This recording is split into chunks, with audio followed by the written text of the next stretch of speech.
Astonishing new details emerging about one of the richest and most powerful men in Los Angeles, real estate mogul and LA Clippers owner Donald Sterling.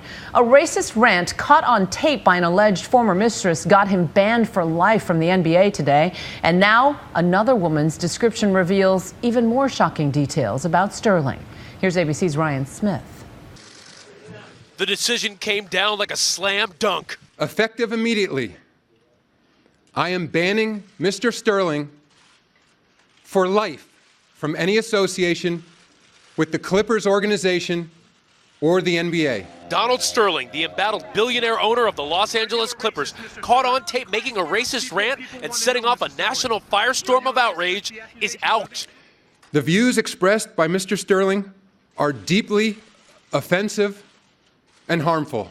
In a bombshell press conference today, NBA Commissioner Adam Silver announced the harshest punishment ever handed down to a professional sports team owner. Banned from attending NBA games, banned from the Clippers practice facilities, banned from any say in the team's decisions, and banned from contacting the players. I am also fining Mr. Sterling $2.5 million, the maximum amount allowed under the NBA Constitution.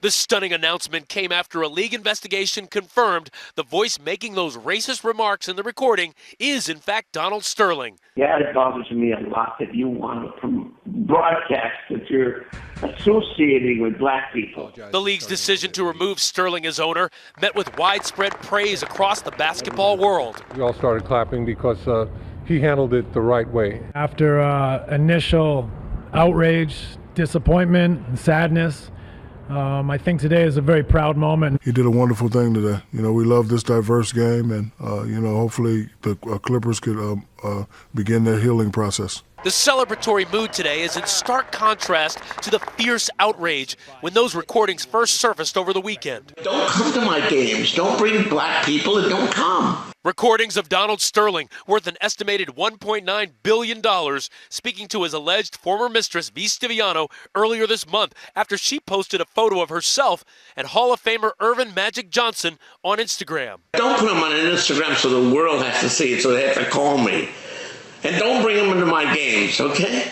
Do you know that you have a whole team that's black that plays for you? Do I don't? I support them and give them food and clothes and cars and houses. Stiviano, pictured here today riding roller skates outside her home in Los Angeles, said through her attorney that she never had a sexual or romantic relationship with Sterling and, quote, she's not the type of person everyone says. Are you a racist, Mr. Sterling? Still no word from Sterling himself. He was last seen leaving a steakhouse in LA with his estranged wife on Sunday night. When asked if her husband is a racist, no, of course not. I'm looking at it like I look at other investments. But Sterling, who bought the Clippers in 1981 for $12 million, has a long history of racial controversy. He has been sued for racial discrimination over his alleged refusal to rent apartments to minorities and relationships with other women that also ended up in court. According to 2003 court documents uncovered by ABC News, he allegedly repaid the tenderness of one woman with belittling scorn. According to the woman, quote, I cooked meals for him, chauffeured him, acted as his confidant. According to Sterling, quote, she wanted to have sex as much as possible because she felt she should get paid every time. The woman also said, quote, he often boasted about his ability to destroy anyone who dared to oppose him. They later settled the case privately. That hot water back then, nothing compared to the boiling rage he faced this week. This from Magic Johnson. He's got to give up the team. If he doesn't like African Americans and you're in a league that's over 70% African Americans. Ding, ding. And Charles Barkley, who called for the NBA commissioner to suspend him on TNT's halftime report. You can't have this guy making statements like that. He has to suspend him and fine him immediately. We cannot have an NBA owner discriminating against a league that we're a black league. Even President Obama weighed in.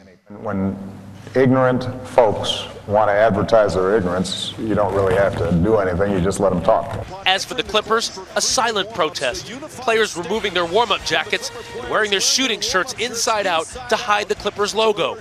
You know, I think fans are stunned. Clipper fans are thinking, hey, this is our first year that we can be relevant. They've got a chance to go to the championship, and now they have to deal with this cloud of controversy.